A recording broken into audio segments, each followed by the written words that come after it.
Herkese merhaba, kanalıma hoş geldiniz. Bugün sizlerle bu büstiyeri yapımını paylaşacağım.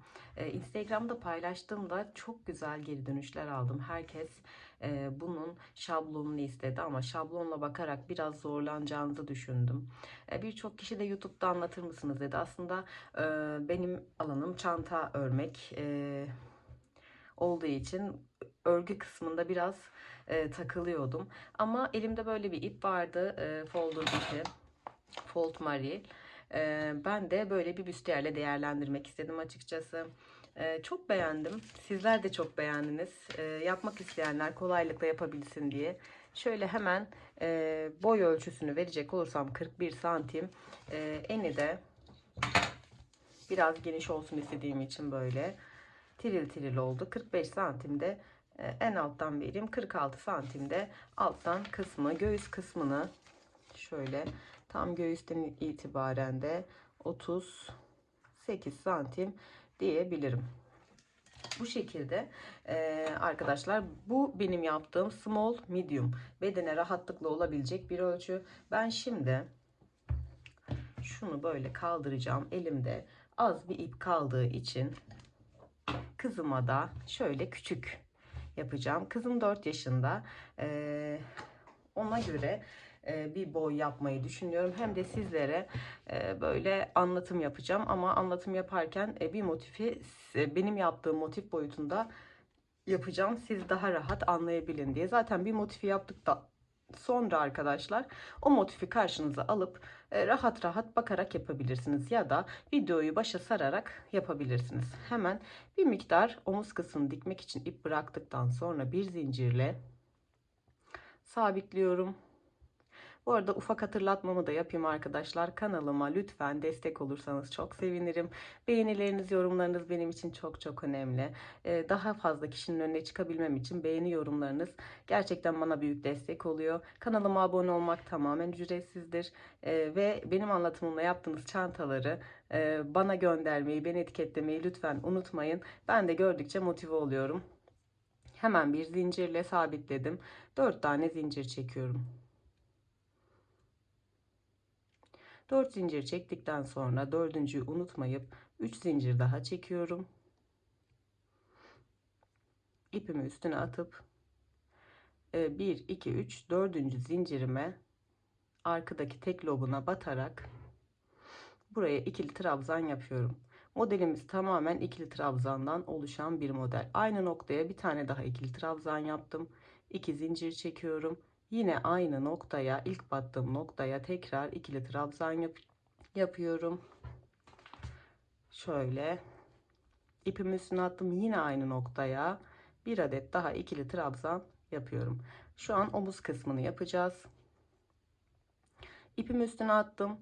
Burada kalan zincirlerin en baştaki zincire bu şekilde girip üçlü trabzan yapıyorum. Her birinden birer defada 1 2 3 köşelerde sürekli bu döngüyü yapacağız. Şimdi her köşede 3 zincir çekiyoruz. 3 tane zincirimi çektim, döndüm. İpimi üstüne attım. 2 zincir çektiğim noktaya 2 tane ikili trabzan yapacağım. Aralarda her zaman 2 zincirim olacak. Tekrar aynı noktaya 2 tane daha ikili trabzan yapıyorum. Köşeye geldim. İpimi üstüne atıyorum. Bakın 3 zincir çekmiştim. 3. zincire batıyorum ve 3 defa da çıkarıyorum. 2 3. Köşelerde her zaman bunu yapacağız. 3 zincirle yukarıya çıktım, döndüm. İpimi üstüne attım. 2 zincirlik noktaya geldim. 2 tane ikili trabzan yapıyorum. Bu verdiğim sayılar benim small medium olan büstiyerimin sayılarıdır. Dikkate alarak yaparsınız. Hemen 2 zincir çektim. İkili trabzanımı yapmaya devam ediyorum. İpimi üstüne attım. Köşeye geldim. 3. zincire, bakın köşedeki 3 tane zincir çektiğimiz 3. zincire batıyorum ve 3 defa da çıkarıyorum. 1 2 ve 3. Devam ediyorum 3 zincirle yukarıya çıkmaya. ipimi üstüne attım. Yine 2 zincirlik noktaya geldim. 2 tane ikili trabzanımı yapıyorum ve tekrar 2 zincirimi çekiyorum. Aynı noktaya 2 tane daha ikili trabzan yapıyorum. İkili trabzan 2 defa da çıkarmak demek. İpimi üstüne attım. 3. zincirime, bakın köşelerde çektiğim 3 zincirin üçüncüsüne battım ve üçlü trabzan yapıyorum. Yani 3 defa da çıkarıyorum. Bakayım, 1 2 3 4 oldu. Omuz kısmını ben 4 tane ikili trabzan grubu yaparak başlamıştım. Şimdi artık modelimizi arttırma yapmaya devam ederek yapıyoruz. Ben bir motifi sizinle birlikte yapacağım ki kafanız karışmasın. 3 zincirle yukarıya çıktım, döndüm. 2 zincirlik noktama geldim. 2 tane ikili trabzanımı yaptım. Model tamamen bundan ibaret. Sadece arttırmalarımız olacak. 2 zincir çektim. İpimi üstüne attım. Aynı noktaya 2 tane daha ikili trabzan yapıyorum. 2 zincir çekiyorum. Aynı noktaya 2 tane daha ikili trabzan yapıyorum. Yani 3 tane 3 grup halinde ikili trabzanlarımı yaptım. 1 2 3. Köşelerde zincir çekmiyorum. İpimi üstüne atıyorum. 3. zincirime batıp üçlü trabzan yapıyorum. 3 defa da çıkarıyorum. Tekrar her köşede yaptığımız gibi 3 tane zincirle yukarıya çıkıyorum. Döndüm. Bakın burada iki zincir çektiğimiz noktalara batıyoruz. Tekrar ikili trabzanımı yapıyorum. 2 tane ikili trabzanımı yaptım. Arada yine 2 tane zincirimi çektim. Tekrar ikili trabzanımı yaptım. Şimdi arada zincir çekmeden ipimi üstüne atıp bir sonraki 2 zincirlik noktaya ulaştım. 2 tane ikili trabzanımı yapıyorum. Tekrar 2 tane zincirimi çekip aynı noktaya 2 tane ikili trabzanımı yaparak tamamlayacağım. Köşede ipimi üstüne atıp 3. zincire batıp 3 defa da çıkıyorum. Tekrardan 3 zincirle yukarıya çıkıyorum. Bakın. İkili trabzan grubum 2 tane oldu. Yani artırma yapmış oldum. 3 zincirle yukarıya çıktıktan sonra tekrar döndüm. Geldim 2 zincirlik noktama. Burada yine 2 tane ikili trabzan yapıyorum. Arada 2 tane zincir çekiyorum. İpimi üstüne atıp aynı noktaya tekrar 2 tane ikili trabzan yapacağım. Arada zincirim yok. İpimi üstüne attım. Bakın buradaki boşluğa, yani ikili grubun arasındaki boşluğa bir tane ikili trabzan yaptım. Arada 2 tane zincir çektim. İpimi üstüne attım. Yine aynı boşluğa bir tane daha ikili trabzan yaparak burada bir arttırma oluşturuyorum. Arada zincir çekmeden ipimi üstüne atıp tekrar 2 zincirlik noktaya gidip ikili trabzan grubumu yapacağım. 2 zincirimi çektim. Tekrar aynı noktaya ikili trabzanımı yaparak bu sırayı da tamamlamış oldum. İpimi üstüne atıp 3. zincire üçlü trabzanımı yaparak sırayı tamamladım. 3 zincirle yukarıya çıkacağım. Dönüyorum. İpimi üstüne atıp 2 zincirlik noktaya geldim. İkili trabzanımı yaptım 2 tane. Arada 2 tane zincirim var. İpimi üstüne atıp aynı noktaya 2 tane daha ikili trabzan yapıyorum. Bu şekilde ipimi üstüne atıyorum. Bakın burada arttırma oluşturduğum 2 zincirlik noktam var. Buraya da aynı şekilde ikili trabzanımı yapıyorum. Hemen kontrol edeyim. Arada zincir çekmeden ikili trabzan grubumuzu yapıyoruz. 2 zincir çektim ve tekrardan aynı noktaya ikili trabzan yaparak burada arttırmamızı modele dönüştürmüş olduk. Arada zincir çekmeden ipimi üstüne atıp bir sonraki ikili zincir noktasına gidiyorum. Bu şekilde bir grup daha oluşturuyorum. 2 zincir çekiyorum ve 2 tane daha ikili trabzan yapıyorum. İpimi üstüne atıp 3 zincirime 3 defa da çıkarak üçlü trabzan yapıyorum. Şimdi 3 zincir çektim, döndüm.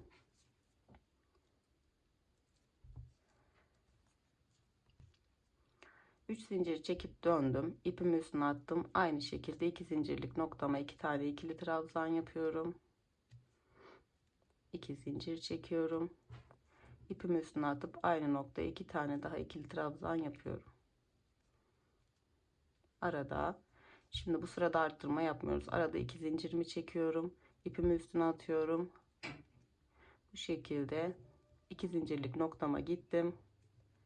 2 tane ikili trabzanımı yaptım. Tekrar 2 zincirimi çektim. Yine aynı noktaya ikili trabzan grubumu yapıyorum.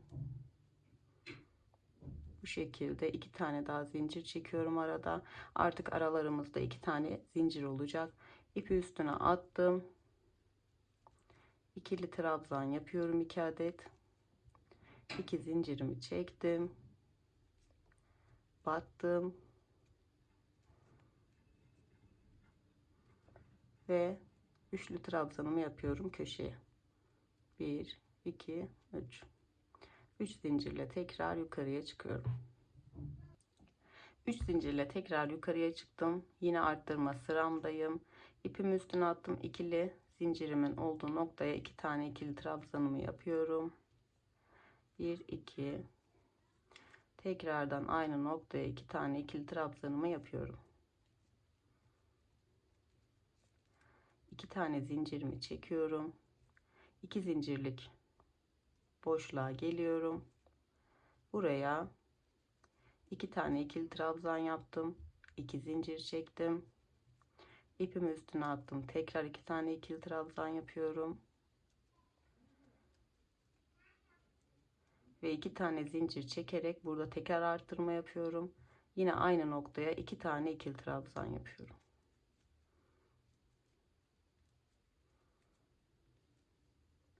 Bu şekilde 3 tane ikili trabzan grubum oldu. Yine 2 tane zincir çekip 2 zincirlik boşluğuma gidiyorum. İkili trabzan grubumu tamamlıyorum.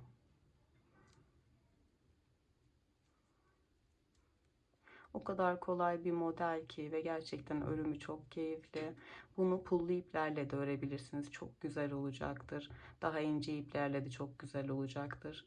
Ben çok beğendim bu ipi. Fold Marilyn ipi. Yani kendinden ışıltılı olması çok güzel bir şıklık katıyor. Hemen 3 zincirle yukarıya çıkıp döndüm. İpimi üstüne attım. İkili trabzan grubumu yapıyorum. 2 zincir çekiyorum. Tekrar ikili trabzanımı yapıyorum. Bu aralarda, yani sağ ve sol aralarında her zaman 2 zincirimizi çekiyoruz. İpimi üstüne atıyorum.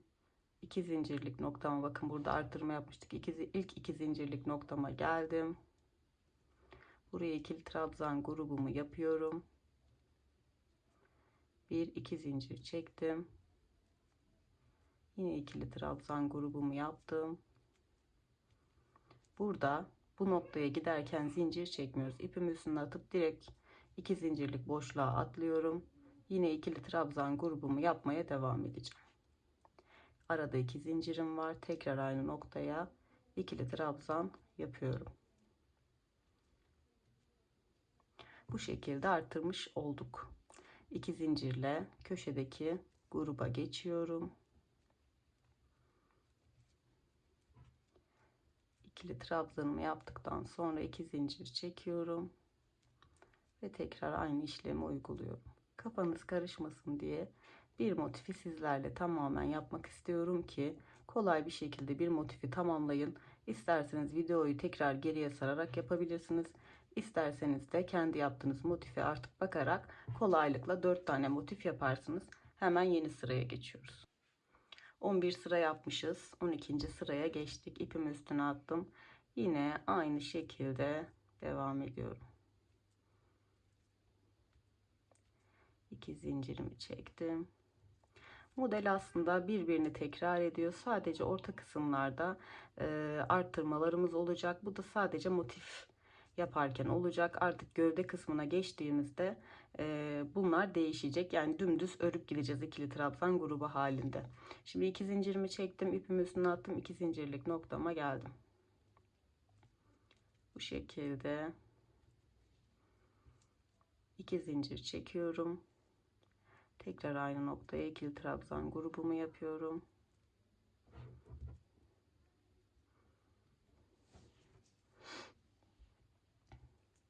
Şimdi burada kafam karışmasın, hemen bakayım. Evet. 2 zincir arada çekmişim. Hemen 1 2 zincir çekiyorum. İpimi üstüne atıp aynı noktaya tekrardan giriyorum. Bakın arada 2 zincir çektim. Bir sonraki sırada buraya arttırma yapacağız. Tekrar 2 zincirimi çektim. İpimi üstüne attım. İkili trabzan grubumu tamamlıyorum. 2 zincir çekerek sıramı tamamlayıp geliyorum. Sıramı tamamladım. Tekrar aynı şekilde ikili trabzan grubumu yapmaya devam ediyorum. Artırma kısımlarımızda sadece farklılıklar olacak. O yüzden sadece artırma kısımlarını size göstereyim diyorum. Videoyu çok uzatmadan. Ortalarda olacak artırmalarımız. 2 zincir çektim. 2 zincirlik noktama gidiyorum. İkili trabzan grubumu yapmaya devam ediyorum. 2 zincir çekiyorum. Tekrar aynı noktada ikili trabzan grubumu tamamlıyorum. Şimdi burada bir arttırma yapmamız gerekiyor. Hemen Şimdi arttırma yapacağımız gruba geldim. İpimi üstüne atıyorum. Bakın arada zincir çekmiyoruz. Onu kontrol edip geldim. Hemen buraya ilk arttırmamız nasıl oluyordu? Bir tane ikili trabzan yapıp 2 zincir çekip tekrar bir tane daha ikili trabzan yapıp burada bir arttırma yapıyoruz. İpimi üstüne atıyorum. Zincir çekmeden 2 zincirlik boşluğa gidip ikili trabzan grubumu yapmaya devam ediyorum. Yine aynı şekilde 2 zincir çekip ikili trabzan grubumu yapıp döneceğim arttırma noktasına kadar. Evet arkadaşlar, artık sadece arttırma kısımlarını göstermek istiyorum. Video çok uzayacak yoksa. Bakın normal ikili trabzan gruplarımı yaptım. En ortaya geldim. Şimdi arttırmamızı yapıyoruz. Arada 2 zincirimiz var. 1 2 zincir çektim. İpimi üstüne atıp bakın arttırma yaptığım noktaya ikili trabzan grubundan yapacağım. 2 tane ikili trabzan yapıp 2 zincir çekip 2 tane daha ikili trabzan yaparak buradaki arttırmamı gerçekleştirmiş oluyorum. Bu şekilde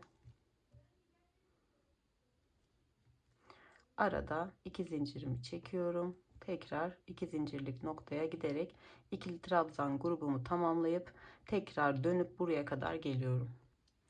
Dediğim gibi model sadece ortadan, tam ortadan arttırma yapıldığı için yine tam orta kısma geldim. Bakın 2 tane zincirimi çektim. İpimi üstüne atıp 2 zincirlik noktaya geliyorum. Yani tam orta noktama gelip buraya 2 tane ikili trabzan yapıyorum. Aslında biraz ördükten sonra mantığı tamamen kavruyorsunuz. Yine de ben umarım anlamayanlar için detaylı anlatabilmişimdir. İpimi üstüne atıyorum. Yine aynı noktaya 2 tane ikili trabzan yapıyorum. İpim ikili trabzanımı yaptıktan sonra 2 zincirimi çekiyorum. İpimi üstüne atıp tekrardan aynı noktaya 2 tane ikili trabzan yaparak bu noktada 3 tane ikili trabzan yapmış oluyoruz ve artırmamızı yapmış oluyoruz. Yani birazcık aşağılara inersek bakın burada yaptığımız işlemin aynısını her 1 2 3 4 sırada bir tekrar ediyoruz aslında. Anlatmak istediğim buydu. Şimdi tekrardan 2 zincir çekiyorum. İpimi üstüne atıp trabzan gruplarımı yapıyorum. Tekrar arttırma kısmına kadar dönüp geliyorum.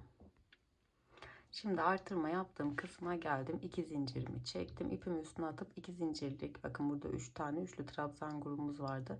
İlk 2 zincirlik noktaya 2 tane ikili trabzan grubumu yapıyorum. Tekrar 2 tane zincirimi çekip diğer ikili trabzan grubumu tamamlıyorum. Burada tekrardan ipim takıldı. Bir iki tane zincirimi çekiyorum. Bir sonraki ikili trabzan grubuna tekrar ikili trabzan yapıyorum. Bir iki zincirimi çekiyorum. Diğer ikili trabzan grubumu tamamlıyorum. Bu şekilde geri kalanları da aynı yapıp geri dönüyorum. Artırma noktama tekrardan gelmek üzereyim. Yine burada ikili trabzan grubumu yapıyorum. En orta kısım benim artırma bölgem oluyor. Burayı da tamamladıktan sonra bakın şu iki zincirlik noktaya tekrar zincir çekmeden, pardon, ipimi üstüne atıp iki zincirlik noktaya tekrar bir tane ikili trabzan yapıp arada iki tane zincir çekiyorum. Yani altlarda yaptığım işlemin aynısını tekrar ediyorum. İkili trabzan yaparak burada bir tane arttırma yapmış oluyorum. Arada zincirim yok. Bir sonraki boşluğuma geçtim. İkili trabzan grubumu yapmaya devam ediyorum. Buradaki tek fark bu iki zincirlik noktada, yani tam orta kısımda yaptığım arttırma. Şimdi tekrar sıramın sonuna gidip orta kısma geliyorum. Şimdi az önce yaptığım artırma kısmına geldim. Şimdi iki tane zincirimi çekiyorum. İpimi üstüne atıp artırma yaptığım kısma ikili trabzan grubumu yapıyorum. İki zincirimi çekip yine aynı noktaya ikili trabzan grubumu yaparak aynı şekilde devam ediyorum. İkili trabzan gruplarımı yapıyorum. Dönüyorum, tekrar orta kısma geliyorum. Şimdi artırma kısmıma geldim arkadaşlar. Burada size bir şey de hatırlatmak istiyorum. Artık burada omuz kısmınızdan ölçerek kendi bedeninize uygun yapabilirsiniz. Yani zaten benim medium için son iki sıram kaldı. Dediğim gibi ölçerek bunu daha da büyük, daha da küçük yapabilirsiniz. Bunu belirtmekte fayda var. Tığ numaramı söylemeyi unutmuşum. Onu da belirteyim. Ben üçlü örüyorum. Kendime yaptığım 3,5'lu örmüştüm. Tamamen ipinizin kalınlığına bağlı. Bakın artırma noktam burası. İki zincirimi çektim. Yine bu noktaya ikili trabzan grubumu yapacağım ama 3 tane ikili trabzan grubu yapacağım. Son sıralarımız artık. İkinci ikili trabzanımı yapıyorum. Tekrar iki zincir çekiyorum. İpimi üstüne atıp yine aynı noktaya ikili trabzanımı yaparak 3 tane ikili trabzan grubumu yaparak buradaki artırmamı yapmış oldum. Şimdi 2 tane zincirimi çekeceğim. Yine aynı şekilde tekrar ediyoruz. Evet, artık bu bizim son sıramız. İki zincirimi çektim. Bakın az önce artırma yaptığım noktayı artık bu şekilde tamamlayacağım. İkili trabzanımı yapıyorum. Aynı şekilde iki zincirimi çekip aynı noktaya tekrar ikili trabzanımı yapıyorum. Arada iki tane zincir, tekrar bir sonraki boşluğuma geldim. İkili zincirimi çektim. Tekrar ikili trabzanımı yaparak bu şekilde sıra sonuna kadar gidelim.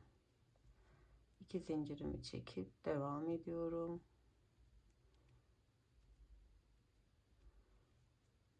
Kağıt ipten sonra, yani çantalardan sonra bu ip bana o kadar kolay geldi ve elimi dinlendirdi ki demek ki arada bir değişiklik yapmak gerekiyormuş. Çanta yapmaktan biraz yorulduğum için ve özellikle Ramazan ayında biraz yorucu geldiği için ve farklı bir şey çalışmak istedim. Açıkçası bu kadar beğenileceğini de tahmin etmemiştim ama birçok insan isteyince kıramadım. Ben de sizler için tarifi paylaşmak istedim. Umarım sizler de emeğime destek olarak fikirlerinizi yorumda belirterek bana destek olursanız çok sevinirim. Herkese şimdiden çok teşekkür ediyorum. İpimi üstüne atıp 3 zincirlik noktamda sıramı artık bitiriyorum. Burada bir zincir çekip ipimizi kesiyoruz. Ben şimdi bunu omuz hizamdan göğüs kısmına kadar, yani istediğim açıklığa kadar ölçtüğümde benim tam bedenime uyuyor. Ben small, medium iki bedende oluyor bana. Hemen başlangıç noktasından bitiş noktasına kadar benim yaptığım örnek 26 santim. Şöyle kızım için yaptığım, kızım 4 yaşında, modeli de şöyle 15 santimde kızım için yaptım. Şimdi ben bu kızım için yaptığımda artık birleştirmeleri sizler için göstereceğim. Burada 4 parça örüp birleştirmeleri yapıyoruz. Evet arkadaşlar, artık burada 4 parçam da tamam. Şimdi burada şöyle, yani dışı içi fark etmiyor. Şöyle bakın, hangi taraf hoşunuza giderse o tarafı iç yapın ya da dış yapın. Şöyle yapacağım ben. Benim için fark etmiyor. Şöyle ipimi geçireceğim. Önce omuz kısımlarını birleştireceğim. İpi bir miktar daha fazla bıraksam daha kolay dikecektim bu arada. Şöyle. Yani ben bakıyorum çok anlayamıyorum. Hangi taraf düz, hangi taraf ters. Şöyle gelişi güzel dikiyorum. İçeride kaldığı için çok belli olmayacaktır. Konuşamıyorum bu arada. Şu kısmı şöyle dikkatlice.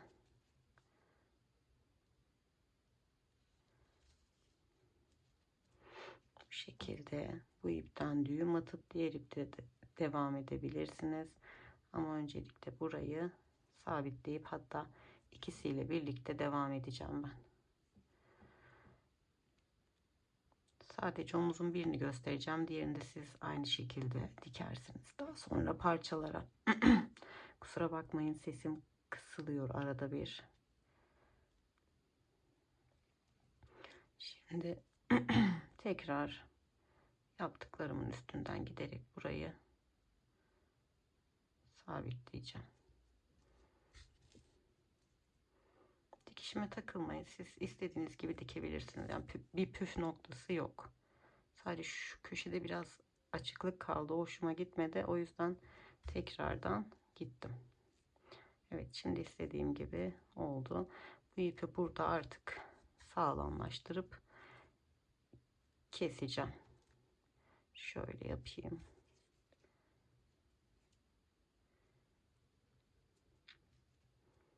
Bu şekilde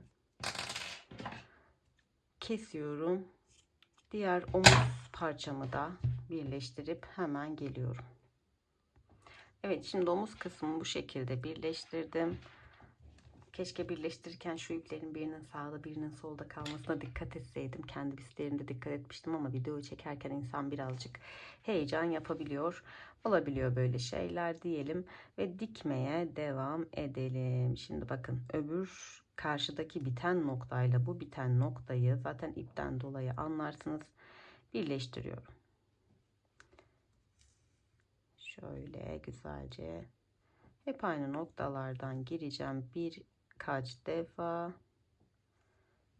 Umarım rahatlıkla anlayabilirsiniz. Çok kolay arkadaşlar. Bu şekilde yaptım. Bakın. Daha sonra da şunu şununla bağlayayım, artık mecburen bu ip burada kaldı.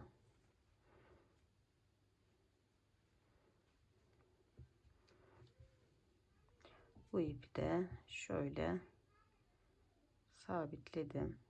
Yani bir düğüm attım. Hatta bir düğüm daha atarak bu ipi bir iki yerden yürüterek keseceğim. Artık size göstereyim. Şu şekilde alayım, bunu da yürüteyim.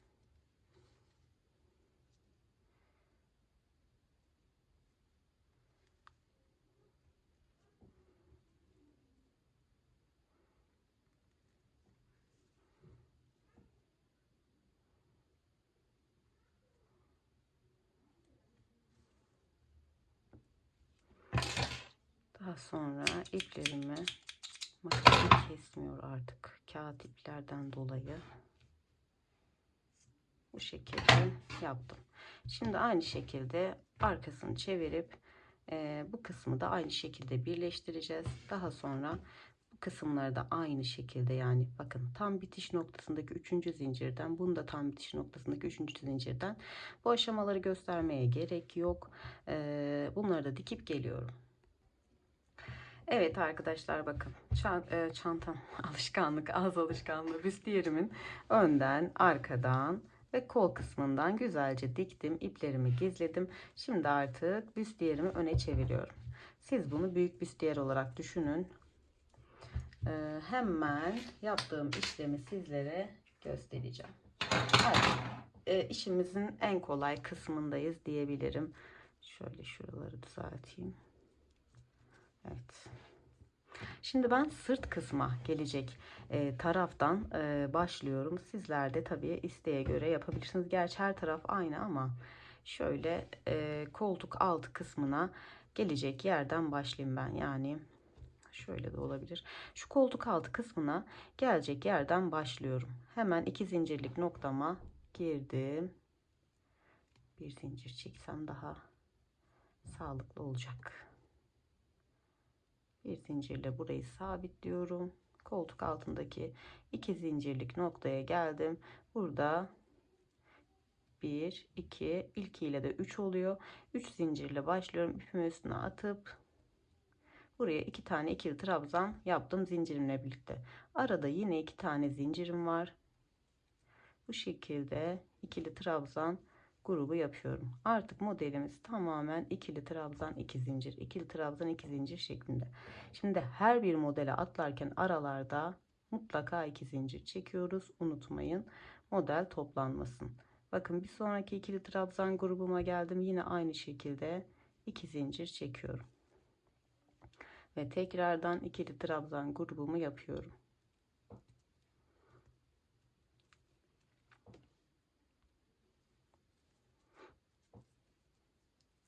Bu şekilde 2 zincir çekiyorum.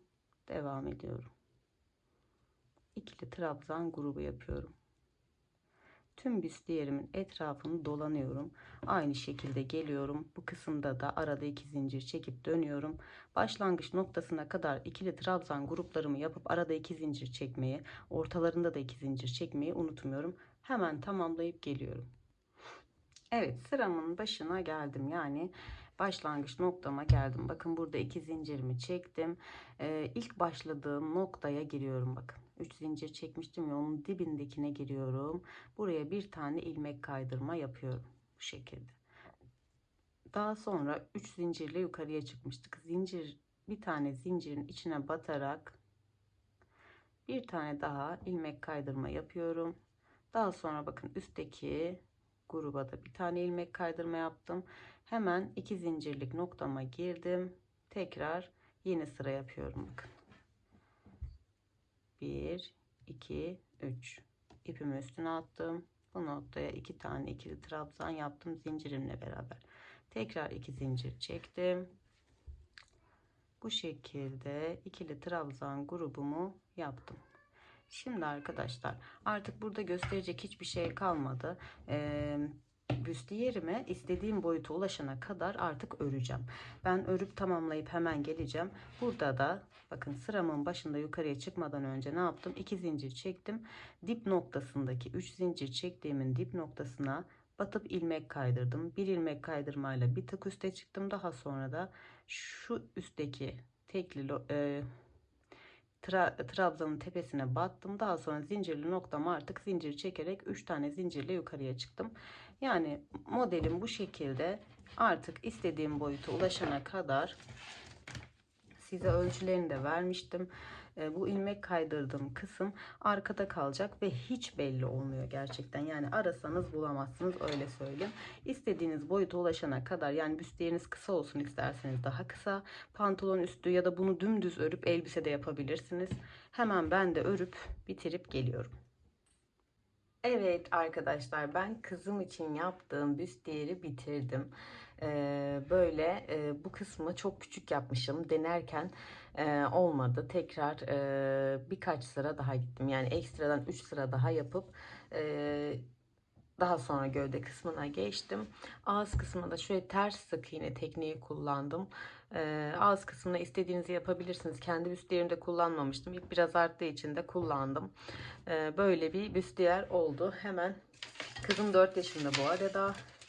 Hemen sizlere Çok uzun yapmadım. Bir tık pantolonun hemen bitim kısmına geliyor.